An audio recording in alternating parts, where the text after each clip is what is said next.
لا يزال الخير حيا لا يزال إن في الدنيا سلاما وظلال أخبر الأيام أنها في وصال قم بنا وانظر لآيات حاضرین جمعہ، رب العالمین کی کلام کی تلاوت اس سارے جہان والوں کے لیے اطمینان اور سکون کا ذریعہ اور باعث بنتی ہے۔ اللہ کے اس کلام کے اندر ایک ایسی طاقت اور قوت ہے کہ جو ایمان بھی نہیں رکھتا وہ بھی اگر سنے تو اس کے دل کے اندر ایک تڑپ پیدا ہوتی ہے۔ اسی لیے نبی صلی اللہ علیہ وسلم کے زمانے میں بھی نبی صلی اللہ علیہ وسلم جب تلاوت کرتے تو کافر بھی باوجود یہ کہ ایک دوسرے پہ سختی کرنے کے کہ کوئی نہیں سننے جائے گا، ساری ٹیم وہاں پر موجود ایک دوسرے سے ٹکرا گئی۔ اس لیے اللہ کے کلام کی تلاوت کرنا چاہیے اور اس پر غور و فکر کرنا چاہیے۔ آج کے جمعہ کے خطبے کے اندر رب العالمین نے اپنی مخلوق میں سے ایک مخلوق ہے چھوٹی سی، جس کو شہد کی مکھی بولتے ہیں، عربی میں اس کو نحل بولتے ہیں، اور اسی کے نام سے قرآن میں ایک سورۃ النحل بھی ہے۔ رب العالمین نے اس میں کہا وَأَوْحَى رَبُّكَ إِلَى النَّحْلِ أَنِ اتَّخِذِي مِنَ الْجِبَالِ بُيُوتًا وَمِنَ الشَّجَرِ وَمِمَّا يَعْرِشُونَ، تمہارے رب نے شہد کی مکھی کے طرف یہ الہام کیا، اس کے دل کے اندر یہ بات ڈالی، اس کو یہ سمجھ عطا فرمائی کہ اپنے گھروں کو تو بنا پہاڑوں میں، درختوں پر اور لوگوں کی آبادی کے درمیان میں۔ ثم کُلی من کل الثمرات، پھر جو پھل ہیں ان پھلوں میں سے کھا، فَاسْلُكِي سُبُلَ رَبِّكِ ذُلُلًا، اور جو رب نے راستے تیرے لیے بنا دیے ہیں، تیرے رب کے راستے بنائے ہوئے اور راستوں پر چل اور پھر گھوم۔ رب العالمین نے یہ حکم دیا یخرج من بطونها شراب مختلف الوان فیہ شفاء للناس، اس کے پیٹ سے قسم قسم کے کلر کے مشروبات نکلتے ہیں۔ رب العالمین نے یہ حکم دیا شہد کی مکھی کو اپنے گھر بنا، راستوں میں چل، پھلوں سے کھا، پھر اس کے ذریعے سے جو مشروب نکلتا ہے مختلف رنگ رکھتا ہے، فیہ شفاء للناس، اس کے اندر لوگوں کے لیے شفا ہے۔ ان فی ذلک لآیات لقوم یتفکرون، ان باتوں کے اندر غور و فکر کرنے والوں کے لیے نشانی ہے۔ میرے بھائیوں، قرآن مجید کی یہ آیت، اس پر علماء نے بہت کچھ لکھا ہے۔ شہد کی مکھی کی زندگی پر غور کریں آپ تو آپ کو اپنی زندگی سدھارنے کا بہت بڑا موقع ملے گا۔ شہد کی مکھی پر ریسرچ کرنے والوں نے جو لکھا ہے، اس کی زندگی پر غور کیا ہے، کہا ایک چھتے کے اندر ہزاروں مکھیاں ہوتی ہیں، اور ان مکھیوں کو ایک رانی وہ کنٹرول کرتی ہے، ان کو ساری مکھیاں اس کے تابعداری میں چلتی ہیں۔ ان مکھیوں میں سے کچھ جا کر پھولوں پر بیٹھ کر وہاں سے وہ اخذ کرتی ہیں، پھولوں کو لا کر یہاں پر چھوڑتی ہیں، کچھ اس کے اندر جو موم بنتا ہے جس کے ذریعے سے وہ پورا چھتا تیار ہوتا ہے، اس کام پر رہتی ہیں، کچھ اپنی رانی ملکہ کی نگرانی میں رہتی ہیں، اور کچھ کا کام یہ ہوتا ہے کہ اگر ان کے گھر پر کوئی اٹیک کرے تو اس کا وہ جواب دے۔ پوری زندگی ان کی ترتیب سے ہوتی ہے، جس کو جو کام لگایا گیا وہ اس کام میں لگا رہتا ہے۔ اور شہد کی مکھی بلا چھیڑے ہوئے کسی کو کچھ نہیں کرتے۔ اگر آپ اس کے چھتے پر کچھ ماریں گے تبھی وہ آپ پر اٹیک کرے گی، ورنہ آپ کے گھر میں گھومتی ہوئی اپنی جگہ پر پہنچ جاتی ہے۔ ایسی اللہ کی یہ مخلوق ہے، اس کو اللہ نے یہ حکم دیا کہ تو گھر بنا۔ کہا کہ تابع داری میں، اپنے رب کے حکم کی تابع داری میں سب سے پہلا کام یہ کرتی ہیں کہ اپنا گھر بناتی ہیں۔ جیسی رب العالمین نے ترتیب دی ہے اسی ترتیب سے کام کرتی ہیں، اپنا گھر بناتی ہیں۔ اور گھروں میں بھی پہلے کہا من الجبال، پہاڑوں پر، تو زیادہ تر ان کے بڑے چھتے آپ دیکھیں گے پہاڑوں پر ہوتے ہیں۔ وَمِنَ الشَّجَرِ، جنگلوں میں درختوں پر ہوتے ہیں۔ وہ معاشون، اور جو انسان آبادیاں بناتے ہیں، اپنے گھر مکان بناتے ہیں، تیسرے نمبر پر آپ دیکھیں گے کہ کہیں کہیں کسی بلڈنگ پر نظر آئے گا۔ کہا رب نے جو ترتیب دی ہے انہیں کہ پہلے پہاڑوں میں، درختوں پر، آبادیوں میں، تو زیادہ تر آپ کو ان کی جو گھر ہیں وہ پہاڑوں میں، اس کے بعد درختوں پر، اس کے بعد انسانی آبادی کے درمیان رب کا جیسا جو حکم ہے اس پر ویسا عمل کرتی ہے۔ پہلے گھر بنایا، ثم کلی من کل الثمرات، پھر اللہ نے کہا جب گھر بنا لیا اب اپنے غذا کو تلاش کر۔ پہلے گھر بنانے کے بعد پھر غذا کے لیے وہ کام کرتی ہیں، جاتی ہیں، رب کے بنائے ہوئے راستوں پر چلتی ہیں۔ کہا انسان رب نے تیرے لیے بھی یہی حکم دیا، هو الذی جعل لکم الارض ذلولا فامشوا فی مناکبها وکلوا من رزقہ والیہ النشور۔ اللہ کی ذات وہ ہے جس نے تمہارے لیے زمین کو برابر بچھایا، اس لیے بچھایا کہ اگر زمین میں اتار اور چڑھاؤ ہوتا تو انسان بس نہیں پاتا، چل نہیں پاتا۔ آپ دیکھو کہ جن راستوں میں پہاڑ پڑتے ہیں، اس ترقی کے باوجود وہاں پر حادثے آج بھی ہو جاتے ہیں اور بھیانک حادثے ہوتے ہیں، جبکہ انسان نے کوشش کر کے پہاڑوں کو پھاڑ کر راستے بنا لیے، لیکن یہ راستے ان راستوں کی بنسبت جو ہمیں زمین برابر زمین پر راستے ہوتے ہیں ان کے مقابلے آسان نہیں ہوتے۔ تو رب العالمین نے کہا زمین کو رب نے تمہارے لیے بچھایا ہے، فامشوا فی مناکبہا، تم ان راستوں پر چلو۔ کیوں چلو؟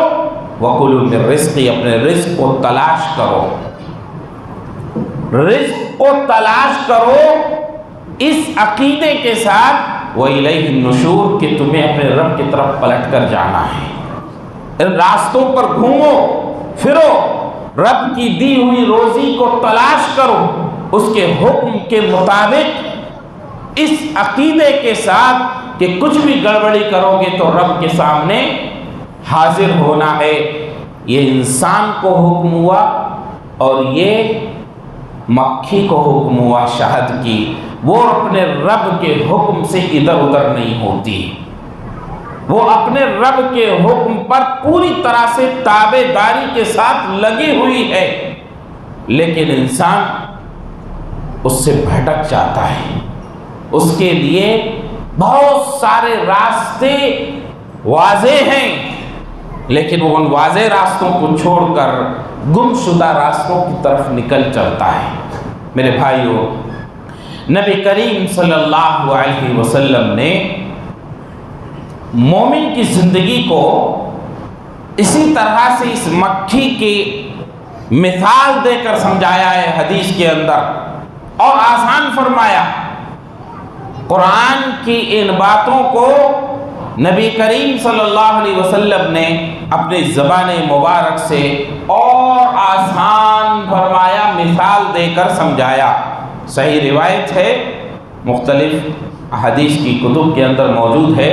امام البانی رحمہ اللہ نے اس پر حسن کا حکم لگایا ہے، یعنی حدیث صحیح ہے۔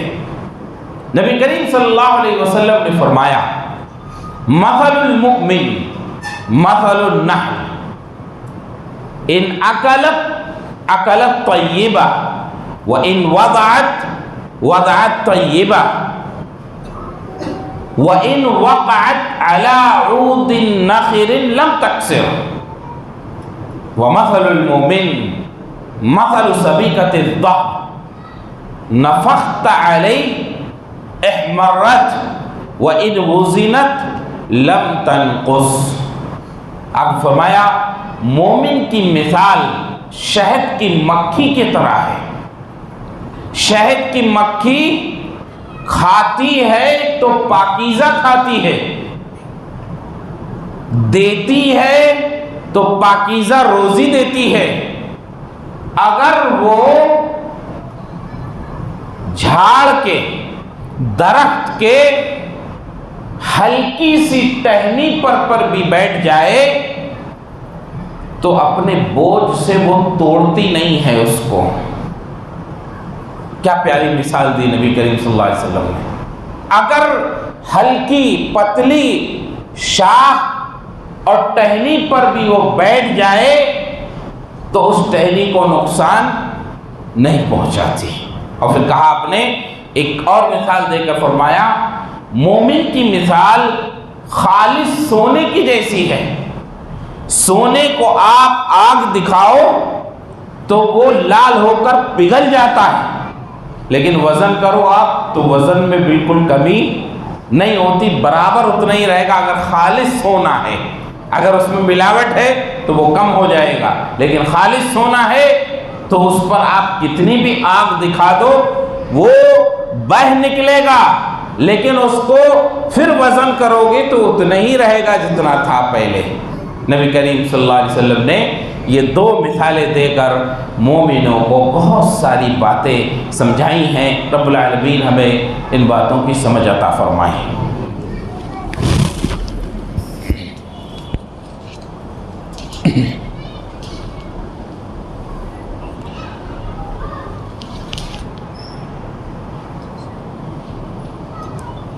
اس حدیث کے اندر نبی کریم صلی اللہ علیہ وسلم نے مثال دی کہ یہ مکھی کھاتی ہے، پاکیزہ کھاتی ہے۔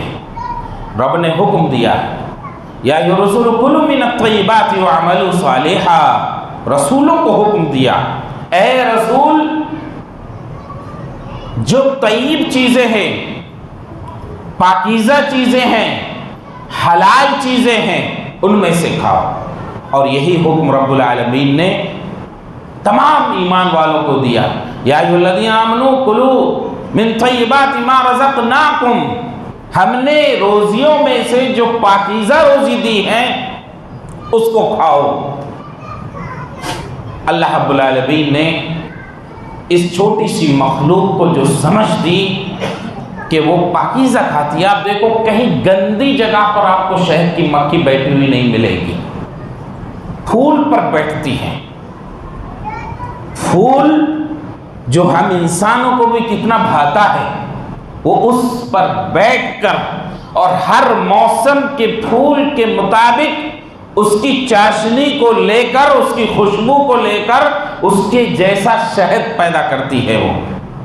وَإِنْ أَكَلَتْ طَيِّبًا، اے مومنو، ایمان والو، پاکیزہ روزی کھاؤ، پاکیزہ کماؤ، پاکیزہ کھاؤ۔ یہی رب کا حکم ہے، اور یہی دنیا کے اندر موجود اللہ کی تمام مخلوق جس کو اس نے حکم دیا ہے اس بات کا، وہ اس پر لگی ہوئی ہے۔ آپ نے فرمایا، لا تصاحب الا مومنا ولا یاکل طعامک الا مومنا، مومن کے ساتھ رہو، تمہاری دوستی ایمان والوں کے ساتھ ہونا چاہیے، تمہارا کھانا مومن ہی کھانا چاہیے، تمہارا کھانا ایمان والا کھائے۔ اس لیے میرے بھائیوں اس بات کا اہتمام کرو، روزی پاکیزہ ہو، کھانے والے پاکیزہ ہوں، زندگیوں کے اندر برکت نظر آئے گی۔ جیسا کہ ہم شہد کی مکھیوں پر غور کریں، دنیا کی اس بھیڑ بھاڑ نے اللہ کی اس مخلوق پر بہت کچھ اثر ڈالا، لیکن وہ اپنے رب کے حکم پر آج بھی لگی ہوئی ہے۔ وَإِنْ وَضَعَتْ وَضَعَتْ طَيِّبًا، دیتی ہے تو پاکیزہ چیز دیتی ہے۔ شہد پاک ہے، صاف ہے، رب العالمین نے اس میں بہت سی بیماریوں کے لیے شفا رکھا ہے۔ نبی کے زمانے میں بھی نبی نے فرمایا اس کے اندر شفا ہے، لیکن اب یہ معنی نہیں کہ ساری بیماریوں کا شفا ہے۔ وہ طب کے طور پر طبیب لوگ اس کو بتائیں گے کہ کس بیماری میں کس انداز میں کھانا ہے۔ یہ نہیں ہے کہ بس حدیث میں آ گیا یا قرآن میں ذکر آ گیا تو اب شہد ہی پیے جائیں ساری بیماریوں میں، نہیں، اس کے لیے الگ الگ مراتب ہیں، اس کو سمجھنا چاہیے۔ وَإِنْ وَضَعَتْ وَضَعَتْ طَيِّبًا، ایک مومن اپنے ذریعے سے نفع پہنچاتا ہے، اگر وہ معمولی سی جگہوں پر بھی رہے تو وہ اپنی خوشبو کو پھیلا دیتا ہے، نہ کہ یہ دنیا کی گندگیاں اس کو متاثر کر دیں اور اس کی پاکیزگی ختم ہو جائے۔ ایسا نہیں ہونا چاہیے۔ رب العالمین نے ہمیں یہ حکم دیا ہے اور نبی کریم صلی اللہ علیہ وسلم نے ہمیں یہ سکھایا ہے۔ یہ مومن نفع بخش ہوتا ہے۔ آپ کے سامنے ایک صحابی آئے، آپ سے پوچھا احب الناس الی اللہ و احب الاعمال الی اللہ، اے نبی کریم صلی اللہ علیہ وسلم آپ ہمیں بتائیے کہ لوگوں میں سب سے محبوب اللہ کے نزدیک کون ہیں، اور اعمال میں اللہ کے نزدیک کون سے اعمال زیادہ محبوب ہیں؟ آپ نے فرمایا احب الناس الی اللہ انفعہم، لوگوں میں اللہ کے نزدیک وہ محبوب ترین لوگ ہیں جو لوگوں کے لیے سب سے زیادہ فائدہ مند ہوں، لوگوں کو نفع پہنچاتے ہوں۔ پھر آپ سے پوچھا گیا کہ اعمال میں سب سے زیادہ عمل اللہ کو کون سے محبوب ہیں، تو آپ نے فرمایا سرور تدخلہ علی مسلم، وہ خوشی جو تم کسی مسلمان کو پہنچاؤ، او تکشف عنہ کربا، یا کسی مسلمان سے کسی تکلیف کو تم دور کر دو، او تقضی عنہ دینا، یا کسی پر بوجھ پڑا ہوا ہو قرض کا تم اس کو ادا کر دو، اس کو ہلکا کر دو، اور تطرد عنہ جوعا، یا کسی بھوکے کو کھانا کھلا دو۔ کہا یہ اعمال ایسے ہیں جو اللہ کو بہت محبوب ہیں۔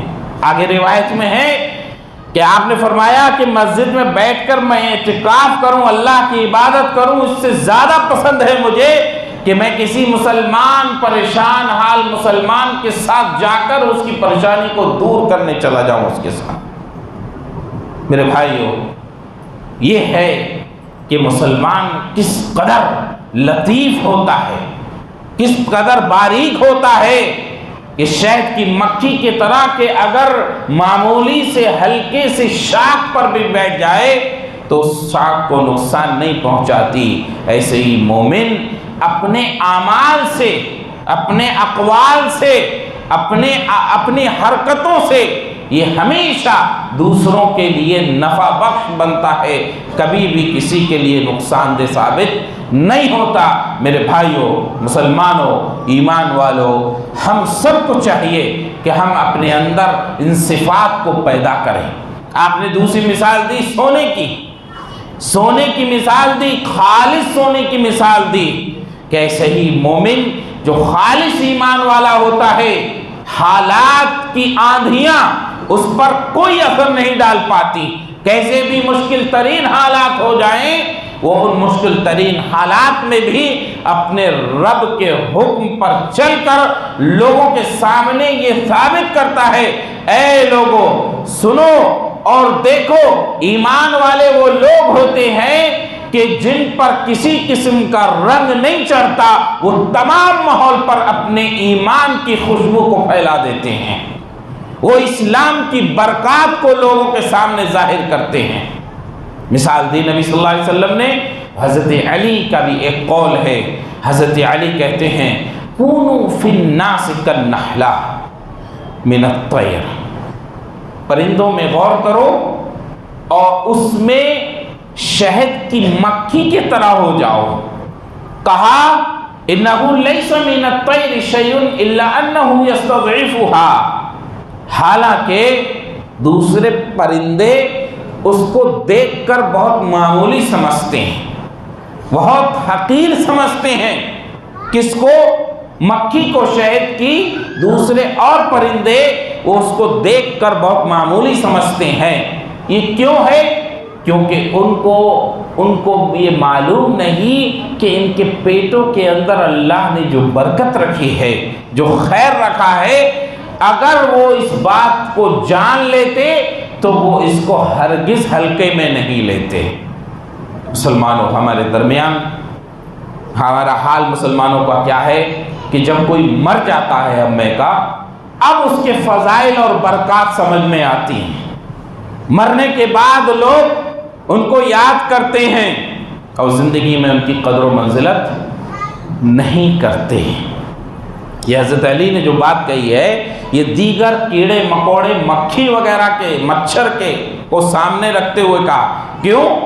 کیونکہ یہ تکلیف نہیں دیتی شہد کی مکھی کسی کو، لیکن یہ تکلیف، مکھی اگر جہاں بیٹھے گندگی پھیلائے گی، چیز کو خراب کرے گی، مچھر اگر داخل ہو جائے تو نقصان پہنچائے گا، لیکن یہ اپنے سامنے اس کو معمولی سمجھتے۔ ایسے ہی مومنوں، ہمارے درمیان میں اللہ کے دیے ہوئے بزرگ و نیک بندے ہوتے ہیں جن کے فائدے کو خاندان کے طور پر بھی لوگ محسوس کرتے، لیکن ذرا انانیت کی بنا پر، عورتوں کی چڑھانے کی بنا پر اس کے فضائل کو نظر انداز کر دیتے اور مرنے کے بعد رونا دھونا کرتے، اور اگر عقیدہ درست نہیں ہے تو ان کا مزار بنا دیتے۔ میرے بھائیوں، خاص طور پر اہل الحدیث، ہمارے یہاں پر بھی اصحاب الخیر، اصحاب الفضیلہ، جو اچھے لوگ ہیں، ان کی قدر و منزلت نہیں کرتے۔ جان لو، دنیا پر ان کے فیوز کو سمجھو، ان کے نفع و نقصان کو جانو۔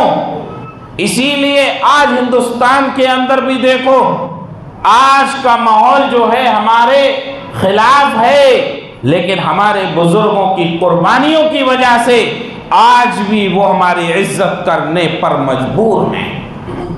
حالانکہ اس زمانے میں لوگ ان کو اتنا بڑا نہیں جانتے تھے، لیکن اس دنیا میں جو وہ اعمال کر کے گئے، جو لوگوں کے لیے نفع بخش بنے۔ مولانا ثناء اللہ امرتسری رحمہ اللہ کا ایک واقعہ، بڑا مشہور واقعہ ہے۔ مولانا ثناء اللہ امرتسری رحمہ اللہ انتقال ہو گیا تو گھر کے اندر بہت سی عورتیں جمع ہو گئیں روتے ہوئے، وہاں پہنچی گھر کے اندر، گھر والے حیران و پریشان ہیں، یہ عورتیں ہیں کون؟ ان کو گھر والے نہیں پہچانتے۔ پوچھا گیا کون ہو تم؟ تو ان عورتوں نے گواہی دی کہ یہ صاحب جن کا جنازہ رکھا ہے، ہم سب بیوائیں مطلقہ ہیں، ہماری کفالت کرتے تھے، یہ آج ہمارا کوئی کفیل نہیں رہا۔ مولانا ثناء اللہ امرتسری رحمہ اللہ کے بارے میں ایک مشہور واقعہ یہ ہے کہ کسی حنفی کے چڑھانے کی وجہ سے ایک شخص نے مولانا پر قاتلانہ حملہ کیا، آپ کی جان بچ گئی، لیکن یہ معاملہ پولیس تک چلا گیا، مولانا کی وجہ سے نہیں، کسی اور نے پہنچایا، اور وہ اس نوجوان کو جیل ہو گئی۔ جیل سے کئی سالوں کے بعد جب وہ چھوٹ کر آیا تو وہ دل میں تو یہ تہیہ کر کے آیا تھا کہ اب تو جیل ہو ہی گئی، اب تو چھوڑنا نہیں ہے۔ جب گھر آیا تو فکر مند تھا کہ کئی سالوں کے بعد گھر پہنچ رہا ہوں تو گھر کے حالات کیا ہوں گے نہیں معلوم، کہ گھر پہ آ کر دیکھا کہ ساری چیزیں معمول کے مطابق ہیں، بچوں کے چہرے بھی حساس و بشاش ہیں، گھر کے اندر ہر قسم کی کھانے پینے کی چیز موجود ہے۔ پوچھا یہ کیسے یہ سب؟ کہا کہ ہر مہینے ایک بزرگ کوئی آتے ہیں اور سارا سامان دلا کے چلے جاتے ہیں۔ تو کہا کب آتے ہیں؟ فلاں دن آتے ہیں۔ ٹھیک ہے، انتظار کیا اور ادھر تلاش میں تھا کہ مولانا کو کب پائے اور اس کا بدلہ پورا کر لے۔ جب گھر پر وہ صاحب آئے تو یہ شخص دیکھ کر حیران و پریشان رہ گیا کہ یہ تو وہی مولانا ثناء اللہ امرتسری رحمہ اللہ ہے۔ یہ ہے میرے بھائیوں ہمارے بزرگ، اور ہمارے لیے احب الناس الی اللہ انفعہم، لوگوں کے لیے جو سب سے زیادہ نفع بخش ہو وہ اللہ کے نزدیک محبوب ترین ہے۔ یہ دور کی مثالیں نہیں ہیں، یہ آزادی کے بعد ہی مولانا ثناء اللہ امرتسری رحمہ اللہ کا انتقال ہوا ہے۔ یہ سب زندہ مثالیں ہیں۔ ہم کو چاہیے کہ ہم مسلمان ایک دوسرے کے لیے نفع بخش بنے۔ نبی کریم صلی اللہ علیہ وسلم نے ایک دفعہ ایک محفل میں بیٹھے ہوئے تھے، عبداللہ بن عمر کہتے ہیں کہ ہم نبی صلی اللہ علیہ وسلم کے ساتھ بیٹھے ہوئے تھے، آپ نے پوچھا اخبرونی، مجھے ایک ایسا درخت بتاؤ جو درخت مسلمان کی طرح ہے۔ کیونکہ وہ درخت اگر پھل دیتا ہے تو پھل سے فائدہ اٹھاتے ہیں، اگر وہ سوکھ جائے تو اس کے پتوں سے، اس کے تنے سے لوگ فائدہ اٹھاتے ہیں۔ بہرحال وہ درخت ہر حال میں لوگوں کے لیے نفع بخش ہے، ویسے ہی مسلمان کی مثال ہے۔ مجھے بتاؤ کہ وہ درخت کون سا ہے؟ عبداللہ بن عمر کہتے ہیں میرے دل کے اندر آیا کہ میں بتاؤں، لیکن دیکھا کہ محفل میں ابو بکر اور عمر بھی موجود ہیں، جب وہ نہیں بول رہے ہیں کرہت ان اتکلم، میں نے گوارا نہیں کیا کہ اتنے بزرگوں کے رہتے ہوئے میں بات کروں۔ پھر آپ صلی اللہ علیہ وسلم نے خود بتایا یہ نخلا، یہ کھجور کا درخت ہے، پھل دیتا ہے، پھل کھاتے ہیں لوگ، اور جب سوکھ جاتا ہے تو اس کے پتوں سے لوگ اپنی چھت بناتے ہیں اور اس کے تنے سے لوگ ستون بناتے ہیں۔ اس دور کے اعتبار سے آپ سوچو، مسجد نبوی کے اندر جو پہلی مسجد بنی اس کے لیے چھت کے لیے یہی پتے استعمال کیے گئے کھجور کے درخت کے، اور ستون کے لیے وہ تو اس کے تنے استعمال کیے گئے۔ تو اللہ کے رسول صلی اللہ علیہ وسلم نے مثال دے کر فرمایا مسلمان کی طرح ہے وہ درخت۔ تو گویا کہ مسلمان ایسا ہوتا ہے کہ وہ ہر حال میں لوگوں کے لیے فائدہ مند ہوتا ہے، ایک دوسرے کی مدد کرتا ہے، اور جس کو جو بن سکتا ہے وہ اپنے مومن بھائی کے لیے مدد پہنچاتا ہے۔ حضرت عبداللہ بن عمر رضی اللہ عنہ نے گھر پر آ کر حضرت عمر سے کہا ابا جان میرے دل کے اندر یہ خیال آیا تھا کہ میں بتاؤں نبی صلی اللہ علیہ وسلم کو کہ یہ کھجور کا درخت ہے، لیکن آپ بزرگوں کی وجہ سے میں نے نہیں بتایا۔ حضرت عمر نے کہا کاش کہ تم بتا دیے ہوتے تو میرا سینہ چوڑا ہو جاتا کہ نبی صلی اللہ علیہ وسلم کے سامنے، کیوں کہ ہو سکتا تھا نبی صلی اللہ علیہ وسلم آپ کو دعائیں دیتے، یا ایک والد کی یہ تمنا ہوتی ہے کہ اس کا بیٹا کچھ بنے اور اس کا کچھ رزلٹ سامنے آئے۔ تو میرے بھائیو اس حدیث کے اندر دیکھیے دونوں باتیں ہیں، ایک تو یہ کہ جس محفل میں بڑے ہوں اس کے اندر بولنا نہیں چاہیے،